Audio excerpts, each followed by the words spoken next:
Hello dears, now we will start unit number second. So in this unit we will study about the centroid and moment of inertia. तो different sections हमारे पास होंगे, ठीक है। तो उनका हमें centroid या moment of inertia find out करेंगे। सो यूनिट नंबर सेकंड का हम लेक्चर नंबर फर्स्ट स्टार्ट करते हैं। तो what is the objective of this means हम मोमेंट ऑफ इनर्शिया या सेंट्रोइड किसी भी सेक्शंस का या किसी भी बॉडी का किसी भी ऑब्जेक्ट का क्यों फाइंड आउट करते हैं। So the chapter objectives are to discuss the concepts of the centre of gravity, centre of mass and the centroid, ठीक है। Second objective is to show how to determine the location of the center of gravity and centroid for the system of discrete particles and a body of arbitrary shapes. Our next objective is to present a method for finding the resultant of a general distributed loading, to show how to determine the moment of inertia of an area. So first of all we will talk about the center of gravity. Means centre of gravity का मतलब क्या होता है, क्या समझते हैं आप centre of gravity से।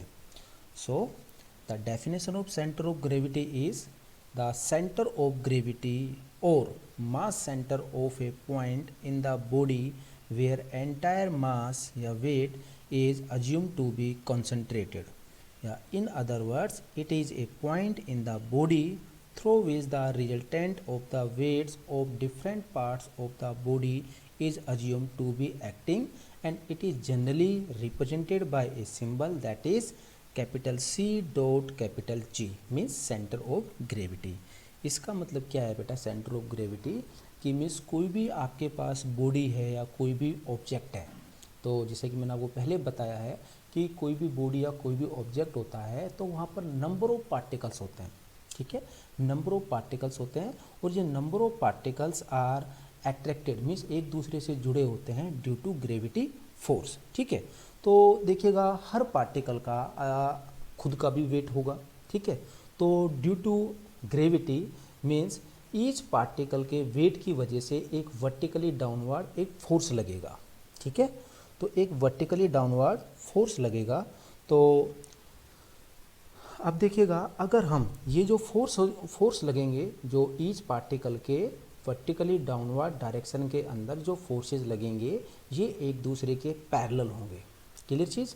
और अपने पास देखिएगा कि अब देखिएगा अगर हम इन सब पार्टिकल्स को मीन्स अगर एक ज्वाइन कर दें या इनका एक रिजल्टेंट हम निकालें तो मीन्स एक सेंटर पॉइंट निकलेगा जहाँ पर कि ये फोर्सेस आपके पास कोइंसाइड करेंगे। So the resultant of all these forces acts at a point which is known as centre of gravity. Means इन सभी फोर्सेस का रिजल्टेंट एक पॉइंट पर एक्ट होगा और उस पॉइंट को हम क्या बोलते हैं सेंटर ऑफ ग्रेविटी, ठीक है। तो centre of gravity generally lies at the centre of the body. ये डिपेंड करेगा on the different types of the cross section. So there are many engineering situations where it is essential to know the position of centre of gravity of bodies. Means in engineering आप different आपके पास objectives होंगे means bodies होंगी, तो आप उनका सबसे पहले फाइंड आउट करोगे कि उसका सेंटर ऑफ ग्रेविटी कहाँ लाई करेगा अपने पास, okay. So center of gravity of a body is defined as a point through which resultant of the gravitational force means resultant of the gravitational force act for any orientation of the body.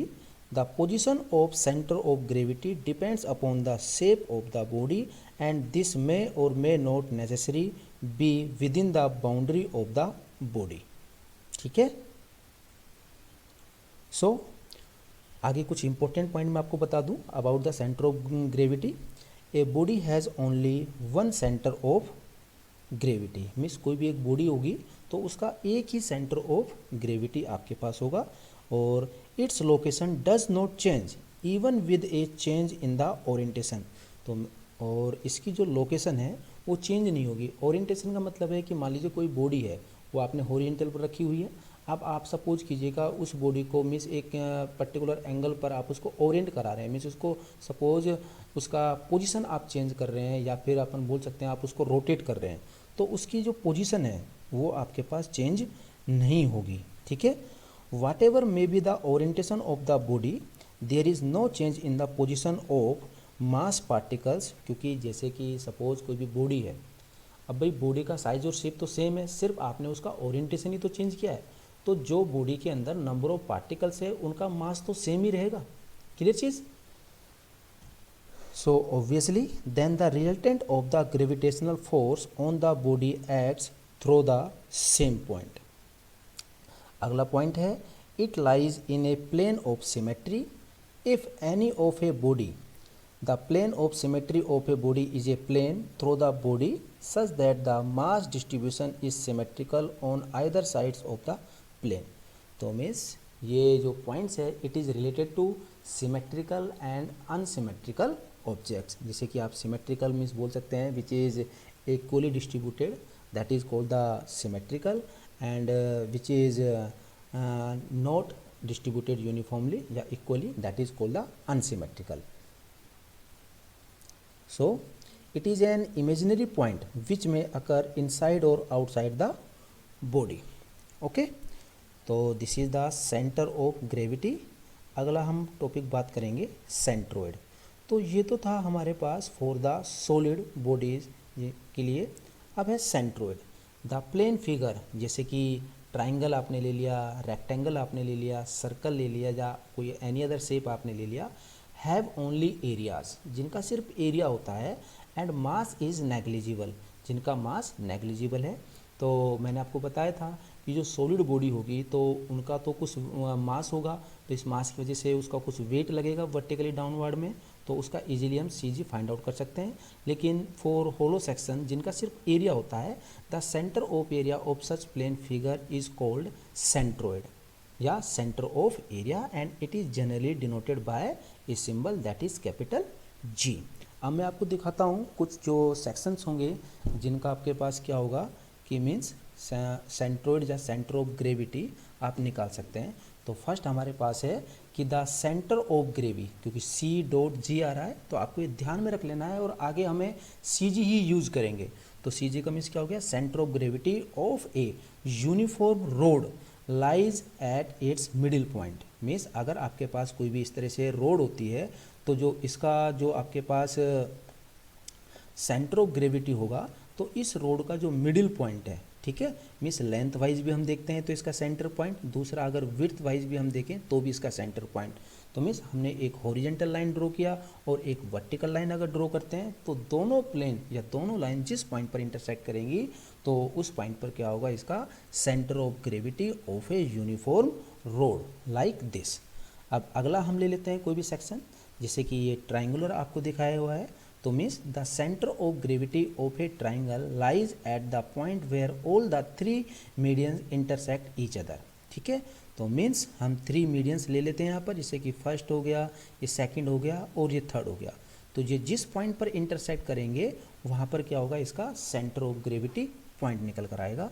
तो अगला next point हम देखते हैं, next section हम लेते हैं, that is about the rectangular. Means the center of gravity of a rectangular or a parallelogram or a square lies at the point where its diagonals intersect।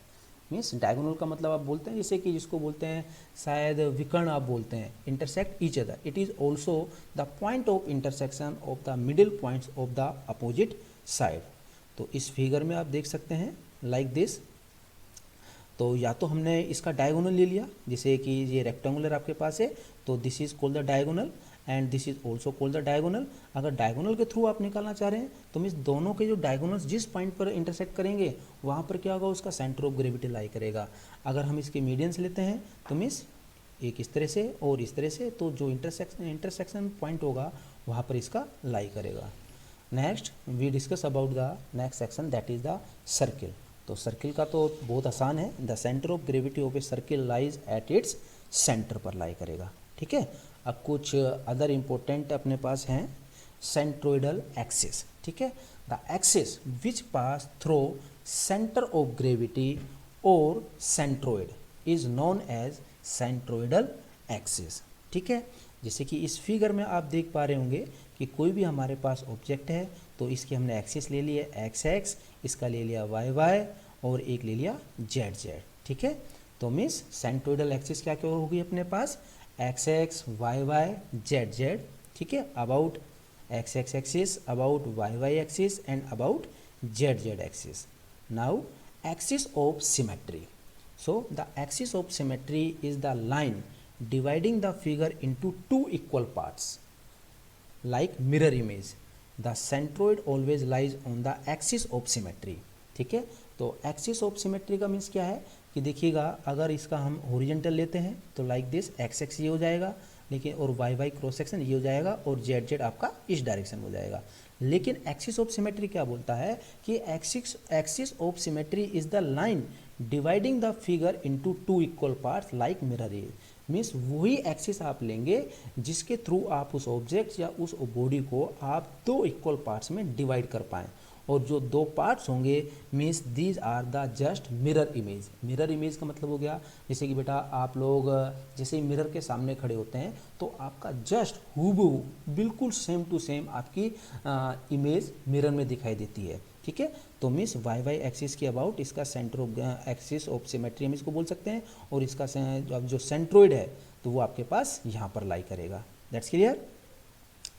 Next, a figure में certain one और मोर axis of symmetry, उसकी एक भी हो सकती है, उसकी एक से ज़्यादा भी हो सकती है, क्योंकि यहाँ पर तो इन दिस फिगर के अंदर तो हम वाई वाई एक्सिस के अबाउट ही उसको मिरर इमेज में या टू इक्वल पार्ट्स में डिवाइड कर पा रहे हैं, तो this is called the Y Y its axis of symmetry.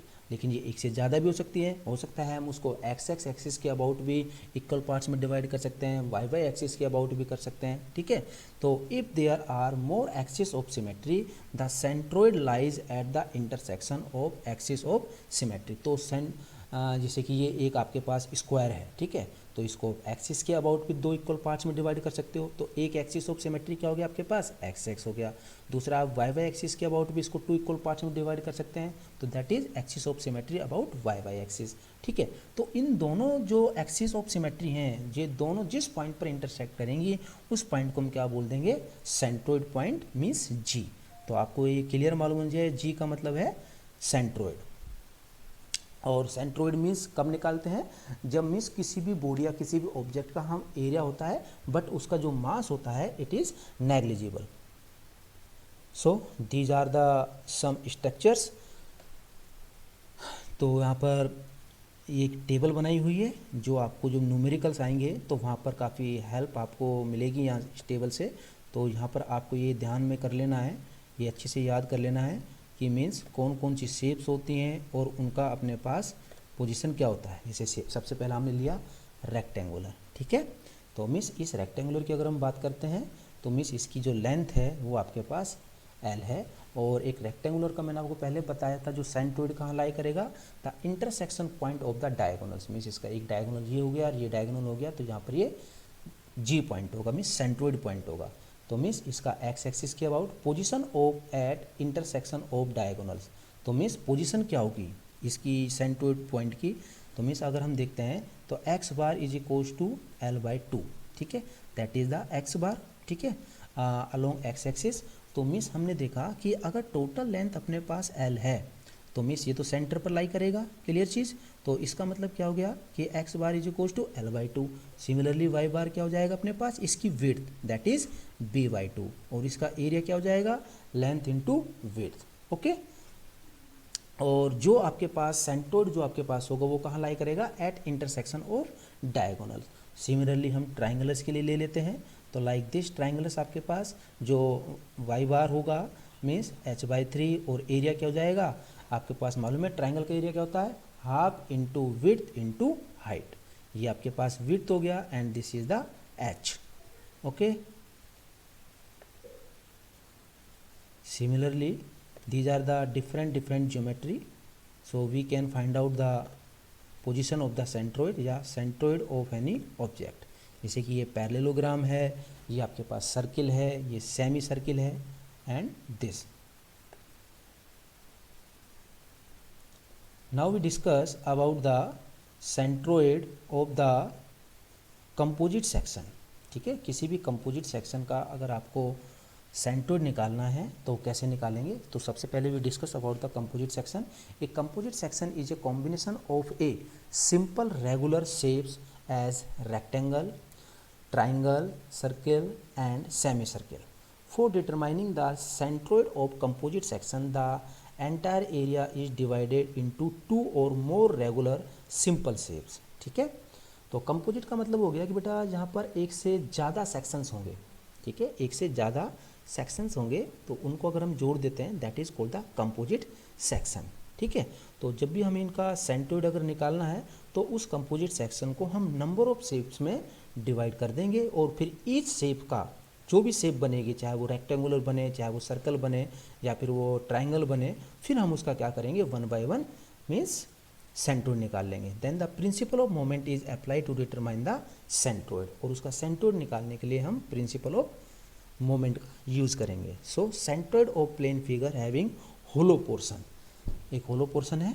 The centroid of plane, जैसा कि फिगर में दिखाया गया है, having hollow portion is determined similar to the composite section by applying principle of moments. However the negative sign is taken into consideration of hollow position which are enclose in a regular shapes. ठीक है, तो ये आपके पास कोई भी एक I section हो गया।